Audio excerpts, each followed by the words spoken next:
বন্ধনের ছাড় ঢুকো না আমার কিন্তু বন্ধনে কিছু দেওয়ার টাকা নাই, তুই দেখি দিছি ম্যাম। ওই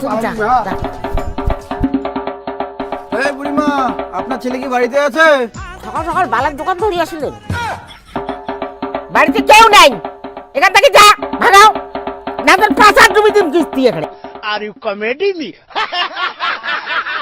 দেখিস বসরা কাটা নবল বল, এখানে ঢুকুই দিবি এখানে ৫,০০০। না বুড়িমা, আমি সরকারি লোক, আমি কোনো বন্ধনে স্যার না, আমি ভিডিও থেকে সার্ভে করতে আসি। আপনার ছেলের নামে ঘর আসছে। কি করলেন? কইলাম আপনার ছেলের নামে ঘর আসছে, আমি সার্ভে করতে আসি। হ্যাঁ মুই তো এটাই উমার বেটা। এই তোমার না কইলেন তোমার বেটা বাড়ির নেই?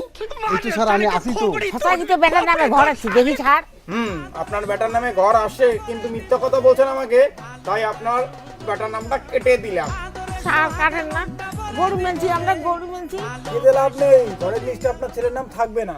তাহলে স্যার নামটা রাখার জন্য কি করে লাগবে? ঘর পেতে গেলে একটাই মাত্র উপায় আছে। দিয়ে দেবো স্যার। কত? বেশি না,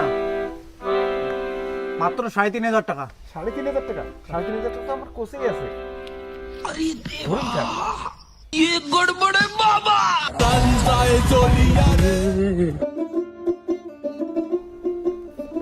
থ্যাংক ইউ। অনেকদিন ধরে বন্ধনে কিস্তি দেন না, তাই একটু চালাকি করে বন্ধনে কিস্তিটা নিলাম।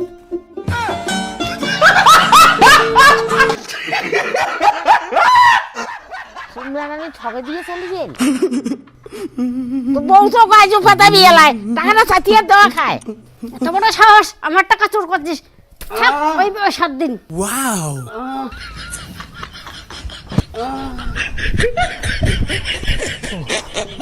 ধরো। কত টাকা আছে এখানে? ৩,৫০০। এত কম টাকা আমি নিব না, কলেজে 15,০০০ টাকা ফি লাগবে। मजाक है क्या? চোর করে আর কত টাকা জোগাড় হয়? আমি পারবো না এত কম টাকা নিতে।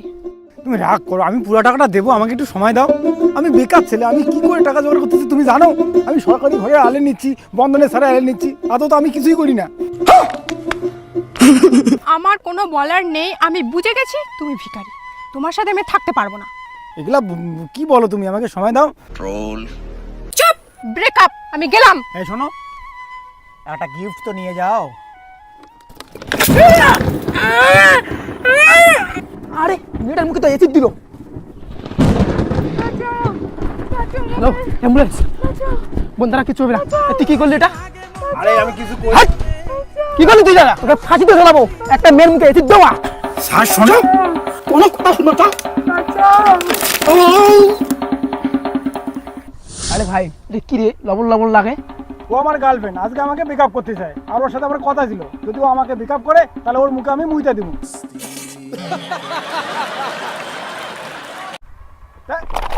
স্যার এগুলো হচ্ছে আমার হিসু। কথা শোনেন না, তা কি করবো? তাই দিলাম যে দেখ এসিড না। থাক শালা, মুখ খেয়ে থাক। গেলাম স্যার। देखा आपने लापरवाही का नतीजा। একটা কথা তো বলতে ভুলে গেলাম। হ্যালো, বলছিলাম ওই হিসুটা আমার ছিল না, আমাদের বাড়ির ভুটি কুকুরের ছিল। কিরে উজ্জ্বল দা, খবর শুনছিস? কি খবর রে? আরে তোমার নামে ঘর আছে। কি কস? আরে আমি ঘরের নামে চোর করে বেড়ালাম, শেষে আমার নামে ঘর। মামা আইলাইল। সত্যি রে? তাহলে তো ভালো জামা পান পরে থাকা যাবে না। ঘর আছে তো ঘরে সার্ভে করে আসলে দেখবি, গরিব মানুষ আমি। এলে তো বোঝায় ঘরে সার্ভে করার লোক। কোন বারে? আপনার নাম গুচ্ছু তাই না? আপনার নামে ঘর আসছে। বাড়িতে কি কি আছে বলেন? স্যার কিছু নেই স্যার, কিছুই নাই, আমি অনাথ স্যার। আমার বাড়ি ভাঙা চুরা, ভাত খাওয়ার পাই না কতদিন থেকে, আমার জামা প্যান্ট কিছু নাই। আমরা যে আন্ডার প্যান্টটা পরে, আন্ডার প্যান্টটাও সেরা স্যার, বিশ্বাস করেন। এই দেখো। হ্যাঁ দেখিস কি মুখটা ওইরকম করলি কেন? বড় সাহেব, হ্যাঙ্গর হ্যাঙ্গর। মানে হ্যাঙ্গর হ্যাঙ্গর। আচ্ছা দাদা আপনি বলেন তো আপনার বাড়িতে কি কি আছে? কিছু নেই দাদা, বললাম তো কিছু নেই দাদা, একটা বাথরুমও নেই, হাগারও জায়গা নাই, এমন পরিস্থিতি। তাহলে হাগেন কই? কি করবেন, দুঃখের কপাল, বাঁশবাগানে হাঁটতে হয় আমার। বাঁশবাগানে কি করে? আমার তো বিশ্বাস হচ্ছে না। বিশ্বাস না হলে আমি ডেমো দেখাতে পারি, আপনি প্লিজ আমার নামে ঘরটা লেখেন। বিশ্বাস হচ্ছে না, আপনি বাঁশবাগানে হাগেন। বিশ্বাস হচ্ছে না স্যার, তাহলে চলেন আমি ডেমো দেখাচ্ছি, কিন্তু আমার ঘরটা প্লিজ লিখবেন, আসুন। স্যার আইসো। স্যার আমার টয়লেট বাথরুম কিছু নেই স্যার, আমি খুব গরিব স্যার, আমি এই বাসাটাতে পায়খানা করি, টয়লেট বাথরুম নাই, তা কি করবো? আজকের যুগে বাঁশবাগানে পায়খানা? আমার বিশ্বাস হচ্ছে না। কি বলেন স্যার, বিশ্বাস হচ্ছে না? দাঁড়ান আমি দেখাচ্ছি। এই কাটিং এ চড়া হয়, জুতো থাকলে জুতো ফেলে দেওয়া হয়, তারপরে আরামসে খালি যা থাকে খুলিয়া ভাসলাম করি, পাশাখান উদলাম করিয়া দেয় পায়খানা তাল।